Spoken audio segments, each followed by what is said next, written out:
اعوذ باللہ من الشیطان الرجیم بسم اللہ الرحمن الرحیم قال اللہ الحکیم فی کتابہ المجید انما یتقبل اللہ من المتقین۔ پروردگار عالم تمام مومنین و مومنات کو دنیا میں جہاں پر بھی موجود ہیں ہر قسم کے آفات و بلیات سے محفوظ فرمائے۔ خداوند ذوالجلال اپنی لاریب کتاب میں ارشاد فرماتا ہے کہ سوائے اس کے نہیں کہ اللہ قبول کرتا ہے متقین سے۔ انسان کے لیے کس چیز کا ہونا ضروری ہے کہ جو انسان کو خداوند متعال کی درگاہ تک جلد از جلد پہنچا دے؟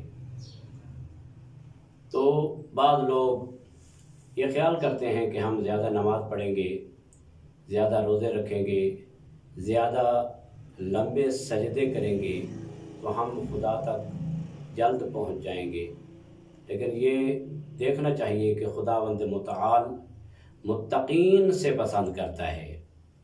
متقین یعنی تقوی والے لوگوں سے پسند کرتا ہے، اور تقوی کا تعلق انسان کے ظاہر سے نہیں، انسان کے باطن سے ہوا کرتا ہے۔ 1000 رکعت نماز پڑھنے سے ضروری نہیں کہ انسان خدا تک پہنچ جائے جلد از جلد، بلکہ صفات عالیہ جو انسان کے اندر انسانی اقدار ہیں، بہترین قدریں ہیں، اچھے صفات ہیں، اگر انسان ان صفات کو اپنائے تو یہ صفات عالیہ انسان کو سینکڑوں میل اللہ کے قریب کر دیتی ہیں۔ یعنی اگر انسان فرض کیا 1000 رکعت نماز سے جو خدا تک پہنچنا چاہتا ہے، ممکن ہے ایک اچھی صفت اپنانے سے اس کو وہ کچھ حاصل ہو جائے کہ جو 1000 رکعت نماز پڑھنے سے حاصل ہوا تھا۔ مثلا ایک مرتبہ انسان غصے کو پی جاتا ہے تو انسان کو 1000 رکعت نماز جو انسان کو خدا تک پہنچاتی ہے، اس سے بہتر ایک مرتبہ غصے کو پی جانا ہے، انسان خدا تک جلد پہنچ جاتا ہے۔ انسان کے دل کو خوش کرنا، والدین کے دل کو خوش کرنا انسان کو کس قدر جلدی خدا تک پہنچاتا ہے۔ ایک واقعہ جو آپ کا سنایا ہے، حضرت اویس قرنی جو مولا امیر المومنین علیہ السلام کے صحابی تھے، اور مولا کے ساتھ وہ جنگ میں جایا کرتے تھے، اور وہاں پر جنگ صفین میں ان کو شہادت کا درجہ ملا، لیکن انہوں نے پیغمبر گرامی اسلام کو دیکھا ہوا نہیں تھا، زیارت نہیں کی تھی۔ وہ زیارت کے قصد سے پیغمبر خاتم کے مدینہ منورہ مشرف ہوئے۔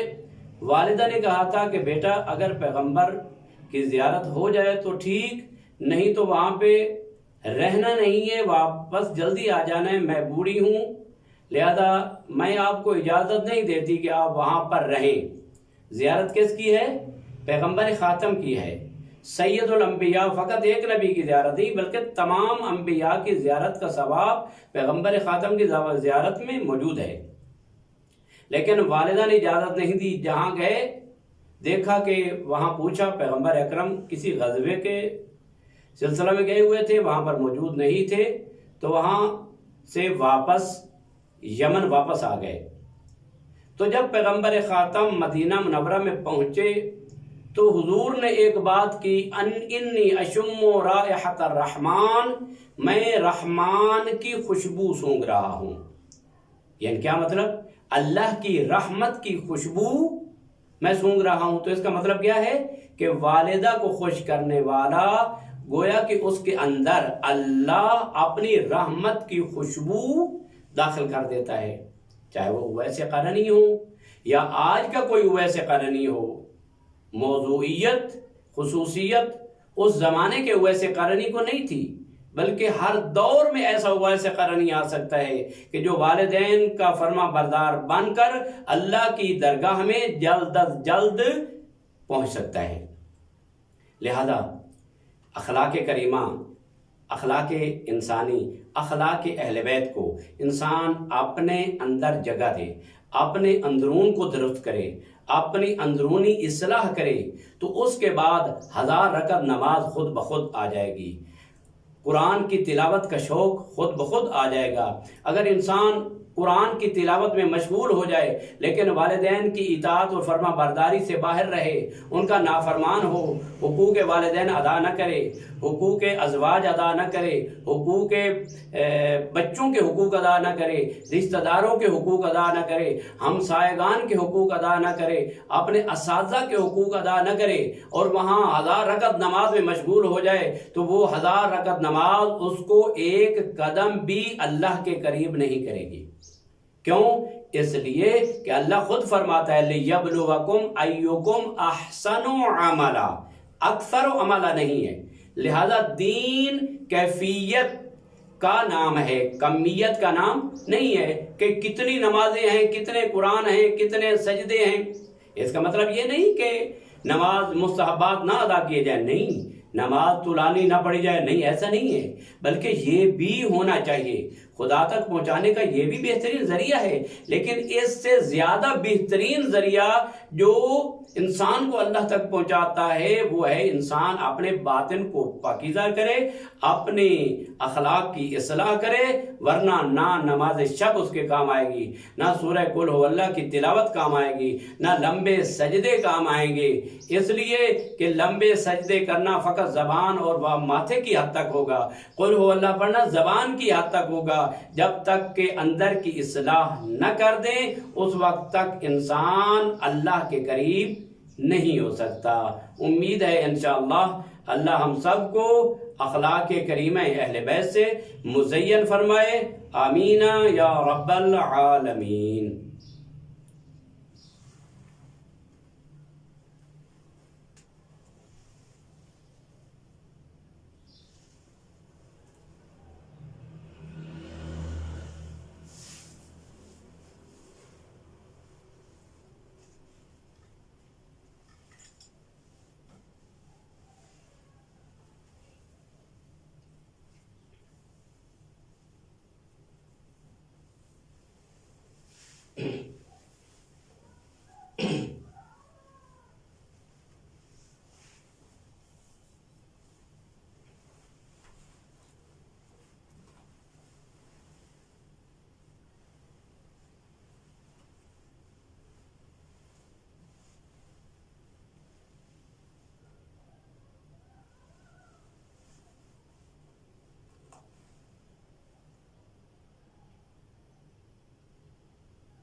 اعوذ باللہ من الشیطان الرجیم، بسم اللہ الرحمن الرحیم۔ قال اللہ الحکیم فی کتابہ المجید، بسم اللہ الرحمن الرحیم، قل رب زدنی علما۔ خداوند متعال نے پیغمبر خاتم کو ارشاد فرمایا کہ اے میرے حبیب کہتے رہو رب زدنی علما، اے پروردگار میرے علم میں اضافہ فرما۔ العلم نور یقذفہ اللہ فی قلب من یشاء، علم ایک ایسا نور ہے کہ انسان خدا جس کے دل میں چاہتا ہے اس کے دل میں القاء کرتا ہے، اس کو توفیق عطا کرتا ہے۔ جس کے دل کی پاکیزگی کے اسباب مہیا ہوں، خداوند متعال اس علم کے نور کو اس کے دل میں ڈال دیتا ہے۔ ہمارے ہاں علماء کی سیر بھی موجود ہیں، ائمہ اہل بیت علیہ الصلوۃ والسلام، ان کے ساتھ تو کسی کو قیاس تک نہیں کیا جا سکتا، لیکن یہ ہے کہ ہم ان کی سیرت پر کچھ نہ کچھ عمل کر کے اپنے آپ کو ان تک پہنچا سکتے ہیں۔ ہمارے پاک و ہند اور خصوصاً پاکستان کی سرزمین پر جو پچھلی صدی میں شخصیات علمی شخصیات گزری ہیں، ان شخصیات کا تعارف بیان کا محتاج نہیں ہے۔ ان میں ایک شخصیت استاد العلماء زین الاتقیاء حضرت علامہ سید غلام علی شاہ اعلی اللہ مقامہ ونور اللہ مرقدہ الشریف ہیں، اور ایک ایت اللہ سید محمد یار شاہ نقوی اعلی اللہ مقامہ ان کی ذات ہے۔ یہ دو شخصیات پاکستان کی سرزمین پر اور ان کے بعد ان کے شاگردان اور ان کے شاگردوں کے شاگرد پاکستان کی سرزمین پر اکثر و بیشتر موجود ہیں، اور ان میں باقی شخصیات بھی ہیں، علامہ حسین بھائی جاڑا بھی ہیں اور دیگر شخصیات بھی ہیں، لیکن بڑی شخصیات کہ جن کی بدولت آج پاکستان میں علم اور علماء کا چرچا ہے، نہ فقط پاکستان بلکہ نجف، قم المقدسہ اور باقی یورپ کے ممالک، امریکہ اور دیگر ممالک جو ہیں، وہاں تک ان کے مدارس، ان کے پڑھائے ہوئے اور ان سے کسب فیض جنہوں نے کیا علماء نے وہاں پر موجود ہیں، اور علم و عمل کے زیور سے لوگوں کو آراستہ کر رہے ہیں۔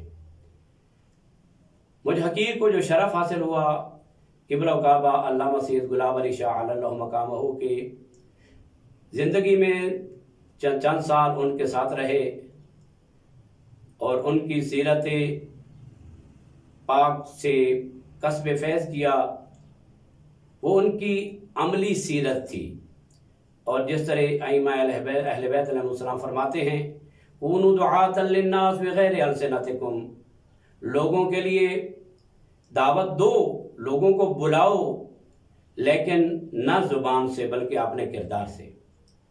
میں نہایت مختصر وقت میں عرض کرنا چاہتا ہوں ان کی عبادت کا ایسا منظر کہ جو میں نے اپنی آنکھوں سے دیکھا۔ ہم ان کے آخری ایام میں ان کے پاس مشرف ہوا کرتے تھے، اور خود ان کو جب وہ خود کھڑے نہیں ہو سکتے تھے ان کو کھڑے کر کے نماز پڑھایا کرتے تھے، پھر رکوع کرواتے تو رکوع بھی پکڑ کر۔ اور اسی طرح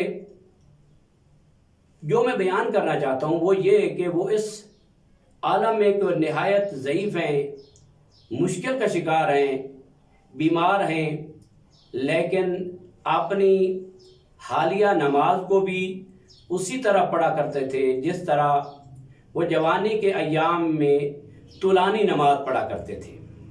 مثلا ظہر کی نماز کے لیے مجھ حقیر کو خود کہتے تھے کہ جوان اذان دو، جب میں اذان دیتا تو اذان کو سنتے، اذان کے الفاظ دہراتے، اور اس کے بعد خود مصلی پر کھڑے ہو جاتے، نہایت بہترین طریقہ سے اقامت پڑھتے، اقامت کے بعد نماز شروع کرتے، اور کہتے تھے کہ جب تک میرے اندر کھڑے ہونے کی طاقت ہے آپ نے مجھے پکڑنا نہیں ہے، اور اگر دیکھو کہ اگر میں لڑکھڑا رہا ہوں تو مجھے پکڑ لینا۔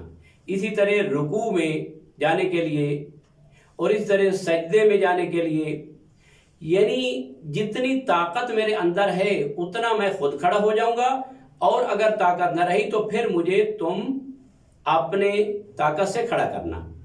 اسی طرح جب نماز ظہر کو ختم کر لیتے، تسبیح کو پورے خشوع اور خضوع کے ساتھ بغیر ادھر ادھر دیکھے، جس طرح کی روایت میں بھی ہے کہ تسبیح حضرت زہرا کو انسان نماز کے ختم ہونے کے بعد اس کے بغیر کہ اس کے پاؤں کو حرکت بھی آئے، تسبیح اٹھائے اور تسبیح حضرت زہرا پڑھے، اس کا ثواب 1000 رکعت نماز کے برابر ہے۔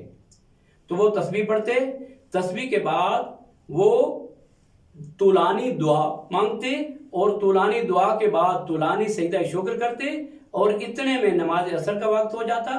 پھر کہتے تھے جوان اب نماز عصر کے لیے اذان دو۔ نماز عصر کی اذان ہوتی، وہیں پہ بیٹھک میں اذان ہوتی، اور اس کے بعد پھر وہ اقامت اور نماز ادا کرتے۔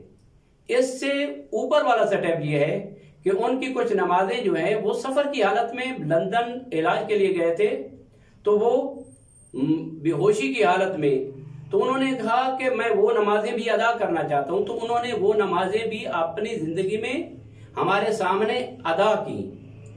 اور پھر میں نے قبلہ صاحب سے پوچھا ایک میٹنگ کے دوران، ایک مجلس میں نے قبلہ صاحب سے عرض کی قبلہ ہمیں کوئی نصیحت کیجئے.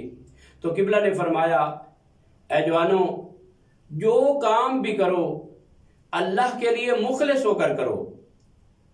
اگر انسان تمہارے اس کام میں نقائص تلاش کرتے رہے کوئی ڈر نہیں ہے. یعنی جس طرح کہ لا یخافون لومۃ لائم، کسی ملامت کرنے والے کی ملامت سے نہ ڈریے. آپ نے چونکہ وہ کام اللہ کی خاطر کیا ہے، اس لیے آپ کو اطمینان ہونا چاہیے کہ جو کام میں نے جس ذات کے لیے کیا ہے، جتنے اخلاص کے تک کیا ہے، اخلاص اس میں شامل ہے، اتنا ہی خداوند متعال مجھے اس کا اجر عطا فرمائے گا. لوگ اجر نہیں دیں گے اور نہ ہی لوگ دے سکتے ہیں. اجر وہی دے گا جس کے لیے کام کیا ہوگا. لہذا امید ہے کہ خداوند متعال ہمیں ان علماء اور ان محسنین ملت کی قدردانی کرنے کی توفیق عطا فرمائے کہ جنہوں نے ہمیں علم و عمل کے زیور سے آراستہ کیا اور انہوں نے کوشش کی کہ دین محمد والے محمد کو لوگوں تک پہنچائیں اور جہالت کے اندھیرے سے نکال کر نور کی روشنائی تک لے جائیں. خداوند متعال ان علماء کے درجات کو عالی اور متعالی فرمائے انشاءاللہ.